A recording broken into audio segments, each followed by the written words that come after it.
தஜகதோம் தஜகதோம் ததகுதி குஜகதோம் தகிடதோம் தகதகிடதோம் திருகுதகிடதிலிகிடதோம் ஜகதோம் தஜகதோம் ததகுதி குஜகதோம் தஜகதோம் ததகுதி குஜகதோம் தகிடதோம் தகதகிடதோம்.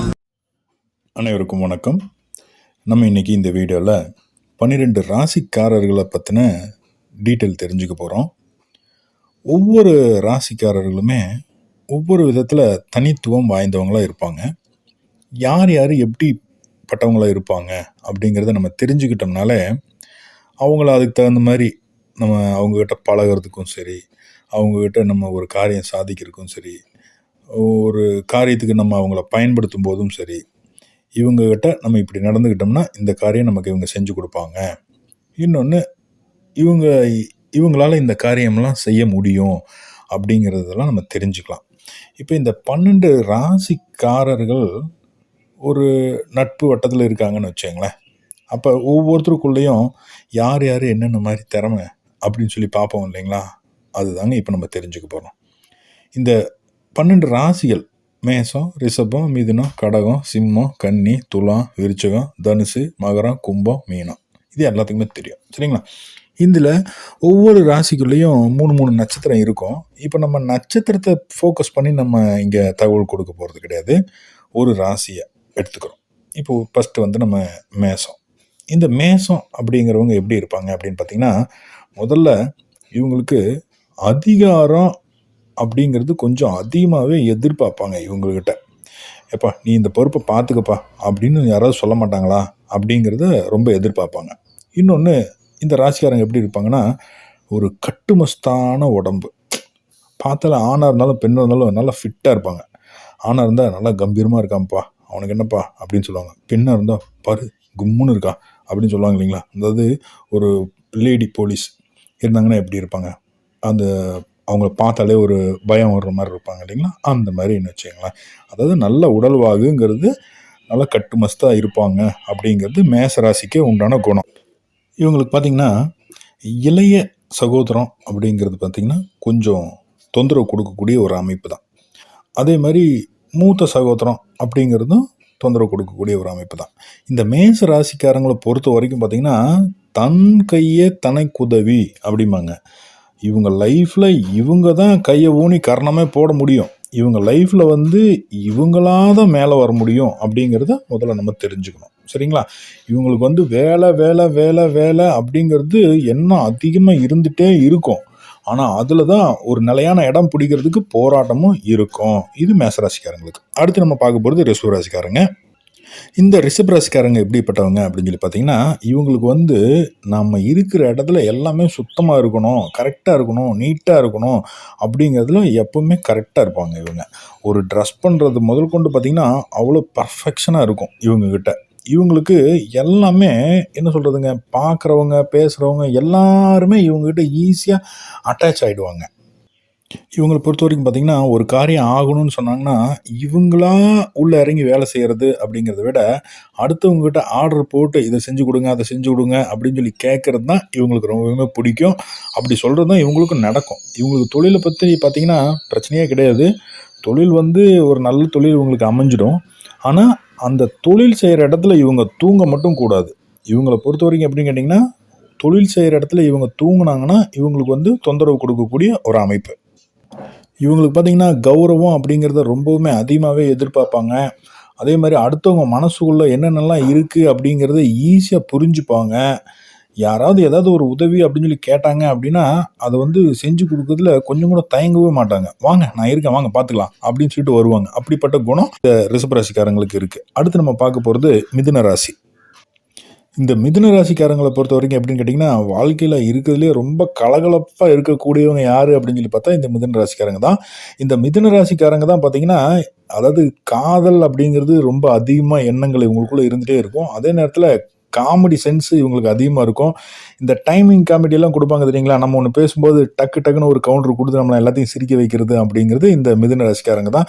இந்த மிதுன ராசிக்காரங்களுக்கு எப்போவுமே அப்படின்னு பார்த்தீங்கன்னா லைஃப்பில் அப்படிங்கிறது குடும்பத்துக்குள்ள எல்லார் மேலேயுமே ஒரு பற்று பாசம் அதெல்லாமே கொஞ்சம் அதிகமாகவே இருக்கும்.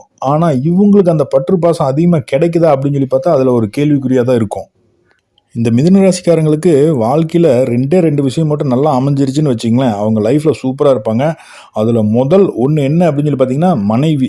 இவங்களுக்கு வரக்கூடிய மனைவி, இவங்களுக்கு வரக்கூடிய கணவன் கரெக்டாக அமைஞ்சிட்டாங்க அப்படின்னு சொன்னாலே இவங்க லைஃப் நீட்டாக இருக்கும். அதே மாதிரி இவங்களுக்கு தொழில், அது வேலைக்கு போகிறதா இருந்தாலும் சரி, சொந்தமாக பண்ணுறதா இருந்தாலும் சரி, இந்த தொழில் அமையிறது அப்படிங்கிறது சொந்த தொழிலாக இருந்தாலும் வேலைக்கு போகிறதா இருந்தாலும் அதுவும் நல்லபடியாக அமைஞ்சிருச்சுன்னு சொன்னால் இவங்க லைஃபு வெல் செட்டில்டு. இவங்களுக்கு இதுதாங்க மெயின் பிரச்சனையே. மனைவி அமையறதுலேயும் கணவன் அமையறதுலேயும் தொழில் அமையறதுலேயும் மட்டும்தான் இவங்களுக்கு பெரிய பிரச்சனையாக இருக்கும். இது கரெக்டாக அமைஞ்சிருச்சு அப்படின்னா இவங்க வாழ்க்கை சூப்பராக இருக்கும். அடுத்து நம்ம பார்க்கக்கூடியது கடகராசி.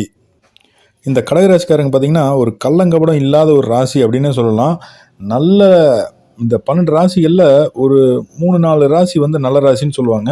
அதில் வந்து கர்க்கடகம் அப்படிங்கிறது தான் ஃபஸ்ட்டே ஆரம்பிக்கும். அந்த மாதிரி இந்த கடக ராசிக்காரங்களுக்கு நட்பு வட்டம் அப்படிங்கிறது கொஞ்சம் நிறையவே இருக்கும். பணம் காசு அப்படிங்கிறது எப்பவும் இவங்ககிட்ட இருந்துகிட்டே இருக்கும். இவங்களோட வாழ்க்கையில் நம்ம ஏதாவது சேர்த்து வைக்கணும் அப்படின்னு நினச்சா மட்டும்தான் இவங்களுக்கு பிரச்சனையே ஆகும்.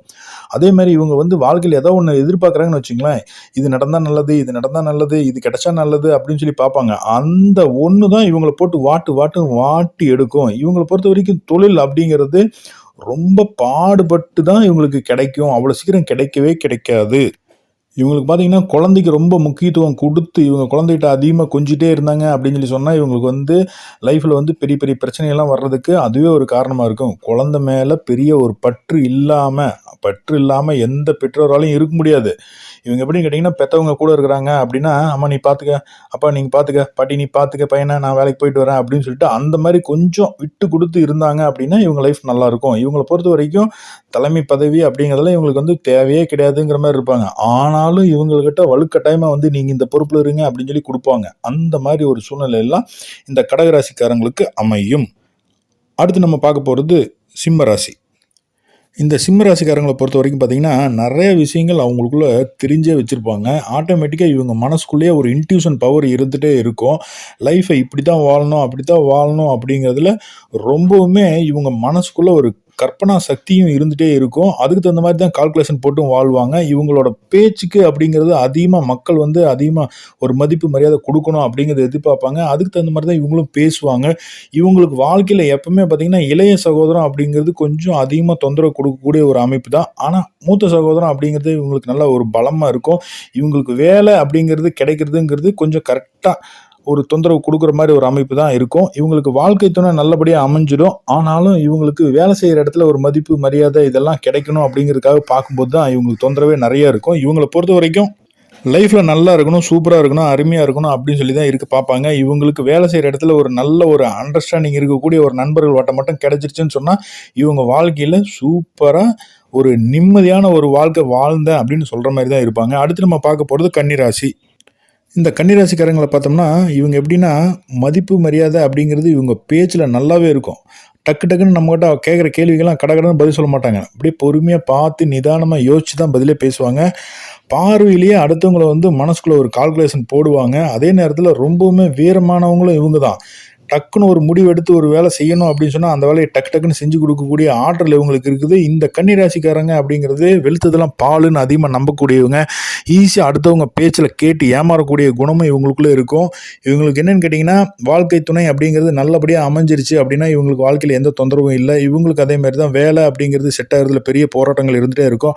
வேலையும் வாழ்க்கை துணையும் நல்லபடியாக அமைஞ்சிருச்சுன்னு சொன்னால் இவங்க வாழ்க்கையில் வந்து பெரும்பாலான தொந்தரவுகள் குறையும். ஆனால் இவங்களுக்கு என்னன்னு கேட்டிங்கன்னா ஒரு குழந்தை அப்படிங்கிறதுல எப்பவுமே ஒரு தொந்தரவு கொடுத்து தான் அதுக்குள்ளே குழந்தைங்கிறது அமைகிற மாதிரி ஒரு அமைப்பு இருக்குது. இது அவங்கவுங்க ஜாதகத்தில் ஒரு நல்ல கிரக அமைப்பு இருந்துச்சுன்னு சொன்னால் அதில் எந்த தொந்தரவும் இருக்குது. அடுத்து நம்ம துளாராசியிலிருந்து மீனராசி வரைக்கும் அடுத்த பதிவில் நம்ம பார்க்கலாம். இது வரைக்கும் கேட்டுக்கொண்டு இருக்கக்கூடிய அனைத்து நேயர்களுக்குமே நன்றி கலந்த வணக்கங்களை தெரிவித்துக் கொள்கிறேன். அனைவருக்கும் வாழ்த்துக்கள். வாழ்க வளமுடன்.